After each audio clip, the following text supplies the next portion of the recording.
Filimkani waxa uu ka bilaabanayaa hooyo lagu magacaabo Maryan iyo wiilka ay eedada u tahay ee Ilyas iyagoo ku socdaalaya wadda dhex marta keymaha Ohio. Labadoodana xiriirkooda ma ahan mid aad u wanaagsan, gaar ahaan kadib geeridii aabbaha Ilyas oo weli saameyn weyn ku leh noloshooda. Inta ay gaariga ku jiraan, Ilyas waxa uu ku mashquulsan yahay ciyaar uu ka ciyaarayo taleefanka Maryan, laakiin Maryan waxay isku dayaysaa inay la hadasho iyadoo u sheegaysa inuu taleefanka iska dhigo oo ay wada hadlaan. Kadibna waxay xasuusinaysaa sida uu xayawaanka u jeclaa iyo in laga yaabo inay booqdaan beerta xayawaanka. laakiin Ilyas waxa uu sheegayaa inuusan hadda kadib jecleen meelaha sababtoo ah aabihiis ma joogo. Maryanna waxay u sheegaysaa inay iyadana sidoo kale weli tabayso ninkeeda, taasoo muujinaysa in labadooduba ay weli la tacaalayaan dhimashada dhacday. Inta ay jidka ku jiraan, GPS-ka gaariga ayaa shaqayn waynaya, waxayna Maryan ku wareeraysaa jidka ay u socoto. Intay raadinayaan khariirad, Ilyas waxa uu arkayaa warqad ku jirta boorsadeeda oo magaciisa ku qoran. Markuu isku dayo inuu ogaado wax ku qoranna, Maryan si degdeg ah ayay ugu qaadaysaa, waxayna diidaysaa inay ka hadasho arrintaas. Waxayna go'aansanaysaa inay gaariga dib u celiso, laakiin isla waqtigaas wax la yaab leh ayaa bilaabanaya. Sanduuqa boostada ee jidka dhinaciisa yaala ayaa si qarsoodi ah u gariiraya, iyagoo aan garanaynin waxa dhacaya. wax yar kadib, iyagoo waddada maraya, muraayadda hore ee gaariga ayaa si lama filaan ah u qarxaysa. Maryanna waxay si degdeg ah u joojinaysaa gaariga. Isla waqtigaasna diyaarad dagaal oo duug ah ayaa cirka ka soo muuqanaysa, kadibna ku dhacaysa meel u dhow webiga. Ilyasna isagoo xiiseynaya waxa dhacay ayuu gaariga ka degaya. Maryanna waxay wacaysaa kooxda gurmadka degdega ah si ay uga warbixiso shilka dhacay. Markay u soo dhawaadaan diyaaradda, Ilyas waxa uu arkayaa qof ku jira gudaha diyaaradda. Maryanna waxay isku dayaysaa inay furto qaybta hore ee diyaaradda, ugu dambeynna way ku guuleysanaysaa inay furto. waxaana ka soo baxaya nin magaciisa la yiraahdo Ted. inkastoo diyaaraddii ay goonaysay, Ted waxa uu ku adkaysanayaa inuu qaato sawir uu ku haystay gudaha diyaaradda. markay meel ammaan ah gaaraan, Ted waxa uu ugu mahadcelinayaa Maryan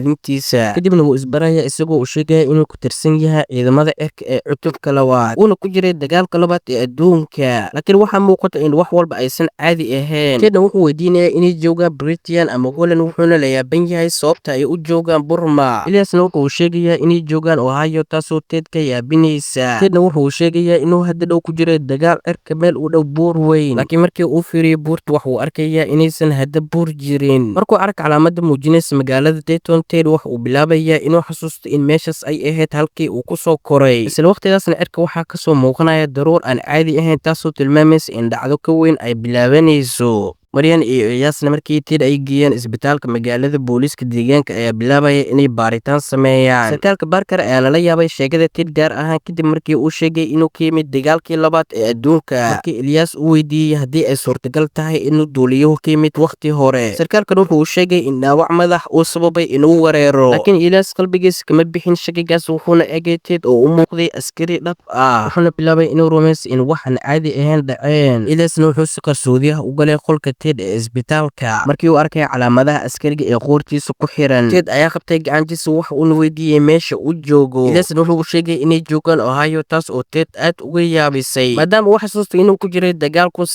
1941. Tedna wuxuu sheegay Ilyas inuu ahaa askari dhab ah oo la dagaalamayay dad xun. wuxuu kaloo kasoo bixiyey jeebkiisa nacnac yar oo ay xaaskiisa Pauline siin jirtay ka hor duulimaad kasta si uu nasiib ugu yeesho. laakiin Ilyas wuxuu sheegay inuusan ku nacnaca sababtoo ah muddo dheer ayaa la joojiyey samayntiisa. Tedna wuxuu ku codsaday Ilyas inuu caawiyo, wuxuuna u sheegay inuu raadiyo saaxiibkiisa sarkaalka Simmons, kaas oo laga yaabo inuu fahmo waxa dhacaya. Ilyasna wuxuu u ballan qaaday inuu caawin doono. markii askari isbitaalka ka shaqaynayay ogaaday in Ilyas qolka ku jiro, albaabka ayuu garaacay. Ted iyo Ilyasna waxay isku dayeen inay ka baxsadaan xaaladda, laakiin askarigii ayaa gudaha galay. Tedna waxaa si qasab ah loogu daray daawo hordo ah. markii Maryan iyo Ilyas ay dib ugu soo laabanayeen guriga, Ilyas wuxuu u sheegay wax kasta oo uu Ted u sheegay. Maryanna waxay u malaynaysaa in Ted uu yahay qof jahwareersan oo dhaawacmay, laakiin Ilyas wuxuu ku adkaysanaya in sheekadiisa run noqon karto. wuxuuna xitaa xaqiijiyay in nacnacii Ted uu sheegay in la sameynay 10 sano ka hor, taasoo ka dhigaysa inuu sii rumaystay in Ted uu ka yimid waqti hore. dhanka kale, meeshii diyaaradda ku dhacday, koox dowladeed ayaa si qarsoodi ah u timid, waxaana hogaaminayay nin la yiraahdo Kamiska, kaasoo amar ku bixiyey in aan qofna la hadlin Ted. waxayna ogaadeen in diyaaradda aysan ahayn shil caadi ah, balse ay ku timid wax ay ugu yeeraan rift, oo ah albaab waqtiyeed oo isku xidha waqtiyo kala duwan. Kamiskina wuxuu sheegay inay haystaan waqti kooban oo ay ku saxaan xaaladda, sababtoo ah haddii wax ka soo baxay albaabkaas aan dib loogu celinin halkii ay ka yimaadeen dhibaato weyn ayaa dhici karta. Maryan iyo Ilyasna waxay ku noqdeen saldhigga booliiska si ay u raadiyaan sarkaal Simonis. Markii ay halkaas tageen waxay arkeen sawir duug ah oo ku jiray sanduuq. Ilyasna markii uu eegay sawirkaas wuxuu arkay Ted oo ku jira sawirka sanadkii 1938. Ilyasna wuxuu u go'aansaday inuu sawirka xado, wax uuna ka soo bixiyay kubad ku jirtay sanduuqa, wax uuna ku tuuray dhulka. Inta ay askartu mashquulsan yihiin sawirka ayuu si qarsoodi ah u soo xaday. Isla waqtigaasna Ted wuxuu ka soo toosay isbitaalka, wuxuuna arkay askar badan oo banaanka jooga, wuxuuna ogaaday in dadkaas ay isaga u yimaadeen. Sidaas darteed wuxuu go'aansaday inuu baxsado oo uu ogaado wax dhab ahaan dhacay.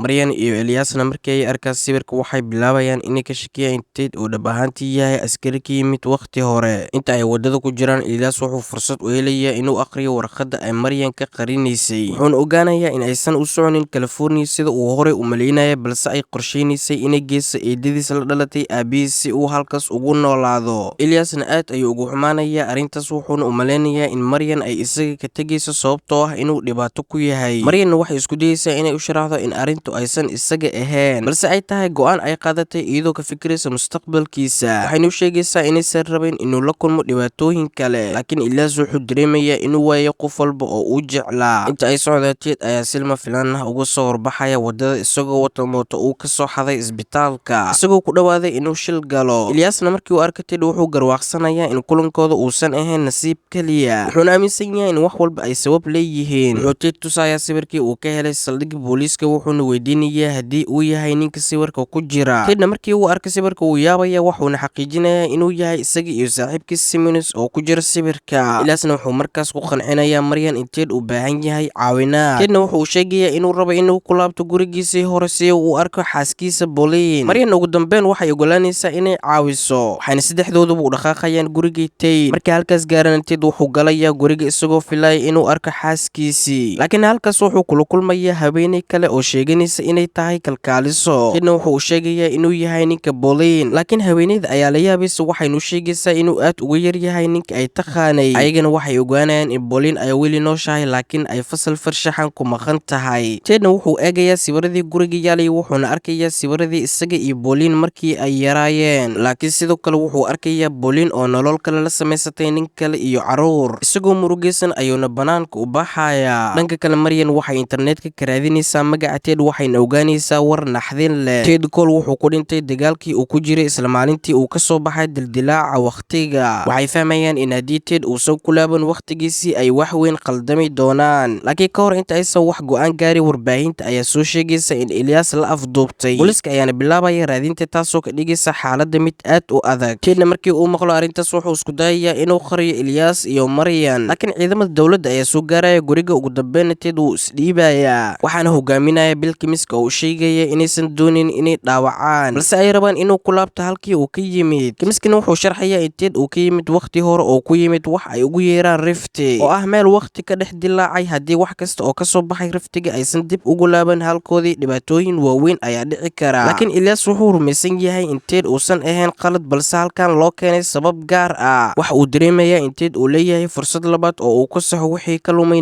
noloshiisa. Ted iyo Ilyasna waxay ku guuleysanayaan inay ka baxsadaan goobta. Ilyasna wuxuu aaminsan yahay in Ted loo keenay mustaqbalka sabab gaar ah, lagana yaabo in tani ay tahay fursad uu ku badbaadin karo naftiisa. Wuxuuna u sheegayaa Ted inuu heli karo fursad uu ku laabto dagaalka isagoo wata qalab ka fiican si uusan u dhiman. Laakiin Ted wuxuu bilaabayaa inuu niyad jabo markii uu ogaaday in xaaskiisa Pauline ay nolosheeda sii wadatay. Wuxuuna aaminsan yahay inuusan rajo dambe ku lahayn dunidan cusub. Wuxuu xitaa ka fikirayaa in laga yaabo inuu dib ugu laabto meesha uu ka yimid oo uu aqbalo wixii qadarkiisa ahaa. Ilyasna wuxuu markaas la wadaagayaa Ted sababta uu doonaya inuu badbaado. Wuxuuna tusayaa sawirka aabihiis oo ku dhintay dagaal, wuxuuna u sheegayaa in isaga laftiis uu dareemayo kalinimo kadib markii uu waayay qofkii uu jeclaa. Tedna wuxuu fahmayaa xanuunka Ilyas, laakiin wuxuu weli dareemayaa in adduunka uusan isaga wax u hayn. Inta ay labadooda isku dayayeen inay fahmaan xaaladda Maryan, waxaa loo kaxeynayaa xarunta dowladda. Kimiskana wuxuu sheegayaa inay iyadu tahay qofka kaliya ee heli kara Ilyas, sidaa darteed ay u baahan yihiin caawinaadeeda. Maryanna waxay weydiinaysaa sababta ay marar badan ugu guuldareysteen wanaagsan inay xiraan dildilaaca waqtiga. Nina Bowman oo ka mid ah shaqaalaha dowladda ayaa u sheegaysa in laga yaabo in dildilaacu uusan ahayn wax iska yimid, balse uu leeyahay sabab uu u furmo oo uu wax u keeno. Dhanka kale Ted iyo Elias waxay maqlayaan ciidamo soo socda waxayna u cararayaan meel tareenka laga raaco. Ciidamadan waxay helayaan meesha ay joogaan, laakiin Maryan waxay codsanaysaa inay marka hore la hadasho Ted. Markay kulmaan Maryan waxay isku dayaysaa inay Ted ku qanciso inuu ku laabto waqtigiisa, waxayna fahansiinaysaa in haddii uusan ku laaban sida uu ku yimid dadka ku nool aagaas ay khatar gali karaan. Eliasna wuxuu weli rumaysan yahay in Ted loo keenay halkaas si uu u helo fursad labaad. Ugu dambeyn Ted wuxuu bilaabayaa inuu fahmo in ujeedada safarkiisa aysan ahayn inuu ka cararo geeridiisa, balse ay ahayd inuu helo fursad uu ku macsalaameeyo xaaskiisa Pauline. markaas ay go'aansanayaan inay marka hore u laabtaan gurigii Pauline ka hor inta uusan Ted dib ugu laaban waqtigiisii. Tedna wuxuu ku laabanayaa gurigii Pauline markii ugu dambeysay ka hor inta uusan dib ugu laaban waqtigiisii. Kimiskana wuxuu siinayaa waqti yar oo uu kula hadlo maadaama ay tahay fursadiisii ugu dambeysay. Markuu gudaha galana Ted wuxuu arkayaa Pauline oo miis fadhida. Bilowgiina ma garanaysa, laakiin markii si fiican ay u eegto wejigiisa waxay fahmaysaa qofka uu yahay. Tedna wuxuu raaligelin ka bixinayaa inuusan macsalaamaynin maalintii uu dagaalka u baxayay, wuxuuna sheegayaa inuu mar walba jeclaa oo uusan weligiisa iloobin. Pauline waxay markaas tusaysaa shay yar oo xasuus ah oo ay weligeed sidatay, taasoo caddaynaysa in aysan weligeed si dhab ah u iloobin. Tedna wuxuu ku codsanayaa inay markii ugu dambeysay wada ciyaaraan qoobka ciyaar sidii waagii hore. Pauline way ogolaanaysaa, labadoodana waxay helayaan daqiiqad ay isku macsalaameeyaan. Tedna wuxuu ugu dambeyn helayaa nabadii uu raadinayay, inkastoo uu og yahay inuu ku laabanayo waqti khatar ah. Inta uusan diyaaradda raacin Ted wuxuu la hadlayaa Maryan, wuxuuna u sheegayaa inuu arkay sida Elias u dareemayo kelinimo iyo sida uu ugu baahan yahay qof garabkiisa ah, wuxuuna fahansiinayaa in Elias uu yahay qof u baahan jacayl iyo daryeel. hadallada Ted waxay taabanayaan Maryan waxayna bilaabaysaa inay fahanto wax uu Elias u baahan yahay. Tedna wuxuu diyaar u noqonayaa inuu ku laabto waqtigiisii, wuxuuna fuulayaa diyaaradiisii dagaalka wuxuuna u duulayaa dhanka dilaaca waqtiga ee cirka ka muuqda. markuu gudaha gal kadibna dilaacii wuu xirmayaa. ciidamadii iyo shaqaalihii dowladana waxay ogaanayaan in khatartii dhammaatay. Maryan iyo Eliasna waxay isgarab istaagaan iyagoo fahmayaan wixii dhacay ay bedeleen xiriirkooda. maalintii xigtayna Maryan iyo Elias waxay saaran yihiin gaariga iyagoo u socdo California. markii hore qorshoodu wuxuu ahaa inay kala tagaan, laakiin hadda waxay go'aansadeen inay wada joogaan. Eliasna wuxuu cirka eegaya isagoo dhoola cadeynaya, isagoo og in Ted uu helay fursadiisii labaad. isaga iyo Maryanna waxay heleen fursad cusub oo ay nolol cusub ku bilaabaan. filimkeenan wax uu dhammaanaya adigoo muuqaalka laag saaray YouTube-keenan ku soo biiray. waa inuu muuqaalkan iyo muuqaalada xigo maca salaama.